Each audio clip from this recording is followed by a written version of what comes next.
Mikwano gyange nyongera okubalamusaako mmwe abeekumira ku Yugi Updates TV mwebale kwekumira ku mayengo gano aga Yugi Updates TV. Baganda bange mbategeeza nti mukola kyamaanyi nnyo mmwe abasubscribinga, mmwe abalikinga ne musharinga, mukoleze kyamaanyi nnyo okulaba nga muyimirizaawo amayengo g'omukutu guno channel ne bange esobola okukula n'esobola kubanga erinkinga information ku buli muntu mu ggwanga yonna gy'ali. Baganda bange mbaagala nnyo era mbakulisaayo nnyo gye mubadde.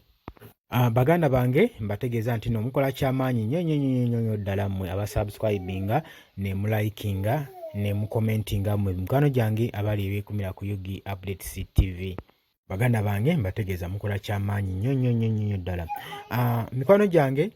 munzikirize mpiseewo akalango kano mikwano gyaffe gino egituteekamu ka data okubanga tusobola okubanga tulinkinga information buli koona. Baganda bange aba pure organic bakutegeeza nti nno obanga olina ekizibu ekikutawaanya, olina ebizimba mu lubuto, walwala kye bayita hepatitis B, bakebera ng'olina ekibumba,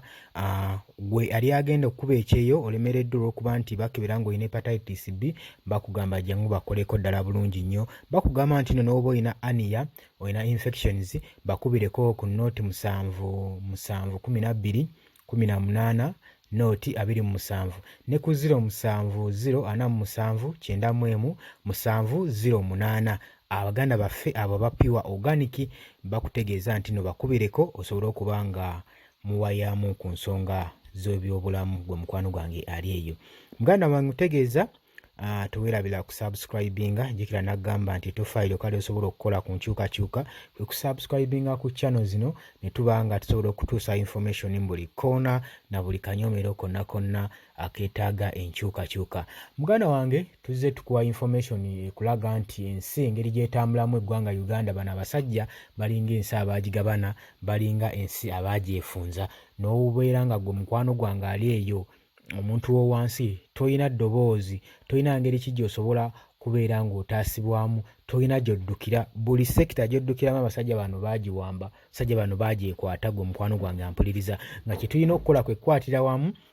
ne twedduukira ne tujja Afrika mu bunnya okulaba nga tusobola okulwanira ensi yaffe ne tusobola okuba nga tuddawo nga bwe twali. Gwe mukwano gwange ali eyo yeekumira ku Yugi Updates TV. Baganda bange mbategeeza nti nkutegeeza nti nno ebibadde bijja bigwawo mu ngeri efaananako weekyo ozze obiraba. Parliament nga yafuuka kwegamba kifo ky'ababbi, buli ajja ne tumuwa yanyaga n'atwala ewaabwe. Muna muze mubiraba, muze mulaba n'embiranye eriwo mu kusika omuguwa wali Speaker Anita Among owa Parliament y'eggwanga Uganda ne President Yoweri Kaguta Museveni yeefudde nti ye yali mu kulwanyisa enguzi mu kaseera kano. Gwe muganda wange yeekumira ku Yugi Updates TV. Mikwano gyange nkutegeeza nti nno kati abantu ekifaananyi kye balabira mu bakulembeze baffe be twalonda nooza mubalaba ebikola bye bakola, beefudde kirala, beerowoozaako bokka, beefaako bokka, batuuse n'okukola statement ezibakritisayizinga buli muntu nti babba batwala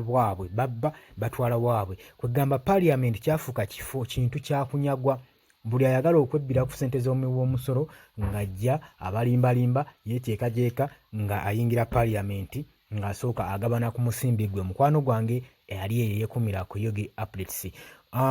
Kyenjagala okulaga kye kino, bano abasajja tebalina kulumirwamu ku ssente z'omusolo, ku ssente z'omunaku. Ndowooza obawulira ne bano bye bavuddeyo kubanga balinga abalimbalimba nti batandise okukwata ku bamu ku bateebereza okubanga balidde enguzi nga n'obujulizi bwe buli. Olaba abakungu mu Parliament abasinga nga mwe muli ne Speaker Anita Among, y'omu ku bavuddeyo ne bakola statement nga kwegamba bagezaako okuwolereza abali b'enguzi. Okitegeera, bagezaako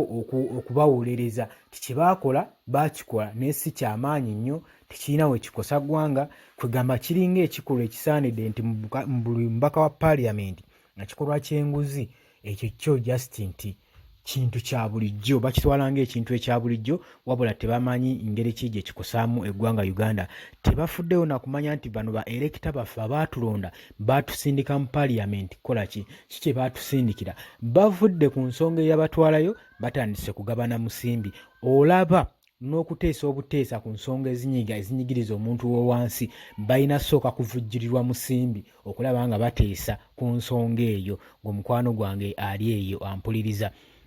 Zo statement Professor ze yakoze Latigo n'agamba nti no nze mbufunze bwe mba ndaba bano tebali tebagwanidde ebifo bibalimu kubanga we baba nga parliament bagitwalanga office council ya district nga parliament kyandibadde kyekifo ekigendamu nga kwegamba kigenze teeseza ggwanga kyekifo ekibateeramu enkyukakyuka y'eggwanga etandikira mu parliament naye nga tebagiwadde kitiibwa gwe mukwano gwange ali eyo ampuliriza. Bano abasajja ebyokukulaakulanya eggwanga eby'eggwanga bitambula batya gwe kyoba omanya baabivaako dda beeteekerateekera byabwe gwe mukwano gwange beefaako bokka gwe munansi omuntu wa wansi togenda kufiirwako gwe olina okwefaako gwe wekka gwe muganda wange ali eyo. Ate okyali wano ng'okyali ku bino ojja genda okwejjukanyanga n'ensi nayo baagitunda dda kuba kati njagala olabe abagwira bonna abajja ne basenda wano. Uganda yeefudde nga ensi akugamba eddukirwamu ba refugee mbwe eyamba ba refugee naye nga emabega eyo waliyo ebigendererwa bingi nnyo muganda wange bye tujja okuba nga tukulaga gwe by'otomanyi ngolowooza tuyamba buyambi naye nga abasajja ensi bateeka okuba nga baagigabanagabana dda nga golowooza Uganda ekyali part of Uganda naye nga munnayuganda omuddugavu ensi baagimugabako dda. Tujja tutuuka ekiseera olabe nga bano abasajja naddala bano abasajja abachina nga tetukyalina nanga eki gye tubagoba mu ggwanga lyaffe ng'ebifo byonna baabyesooka nga buli wamu baatufunza kubanga bano abasajja balaba abakaddiye bagabanyeeko bye bagabanye bateekeddeteekedde famire zaabwe kati ensi tebakyalina kibajagaza beekolera byabwe beekolera gadibangalye mu ggwanga y'ensonga waaki oli asobola n'okulya enguzi sente ezo zenna oli n'avaayo n'amubaakinga n'amuwolereza ku kintu ky'amanya ekibi ennyo wabula n'atafaayo kumanya nti nno gwe agenda omulonda olowooza ki wabula naye takufudde kuba wamala dde omulonda kyeyali ayagala okufuna yakifuna dda gwe wamulonda ng'olowooza agenda kukiikirira naye bye yayagala okufuna amaze obbifuna kitegeeza takyalina kyakwetaaza gwe n'oba omulonze oba tomulonze ye ekigendererwa kye yakimala dda gwe mukwano gwange eyeekumira ku Yugi Updates. So tulina okubeera vigilant tulina okubeera obulindala nga President Robert Kyagulanyi Ssentamu omukulembeze wa National Unity Platform nga we yagamba nti mulina okwebereramu mulabe ababaka ddala ab'ekigendererwa balina enkyukakyuka so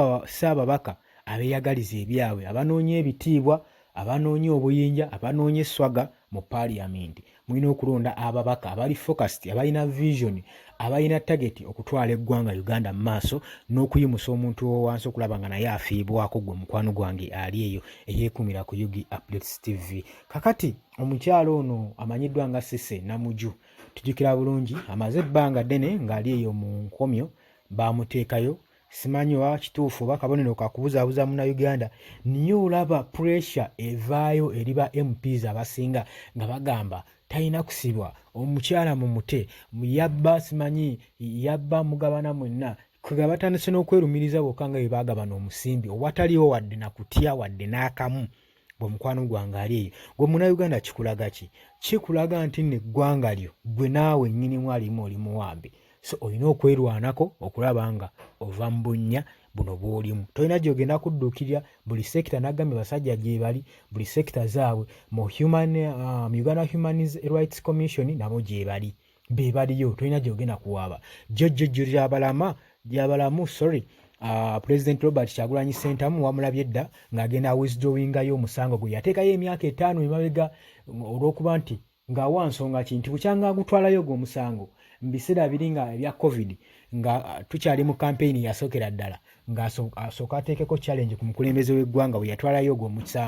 omusango ogwo gwali gukwekuusa kubanga tebamukkiriza kuddamu kukola kivulu ng'ate guli mulimu gwe kati gy'oli abalamu omwezi oguwedde Mariam Wangadya bwe yavaayo n'agamba nti nno katugenda kuteekawo the first hearing ku musango ogwo n'agamba kati awo akakiiko ka Human Rights Commission kaba kakyali kakiiko oba nako kaba kadifendinga sekyemalira ono omusajja Yoweri Kaguta Museveni okubanga kamudifendinga n'agamba nti nno kati ebyo tebikyalina kye bigasa naye n'asalawo okugjayo omusango gwe n'aguwithdrawinga n'agamba nti nno eggwanga lino tetukyalina gye tuddukira tuddukirewa ogenda kuddukira mu kkooti omulamuzi agenda okujja okusala omusango ng'olede yagusinzisizza dda oyo awaabwe oyo anyigirizibwa olwedde agenda otuukayo nga gwamusinzidde olwokuba nga alina ensonga y'okuprotectinga olwokuba nga alina omuntu gw'alina okubaakinga emabega okumulemeza mu ntebe ng'omukwano gwange ebintu ng'ebyo so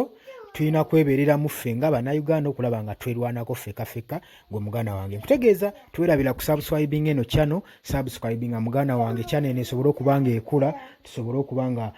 tutuusaako information buli koona buli ango yonna bw'okwetooloola eggwanga buli nsonda tubeere nga tutuusaayo information muganda wange nagambira ettaffaali lyokka lyosobola okukola ery'okusubscribinga tubaagala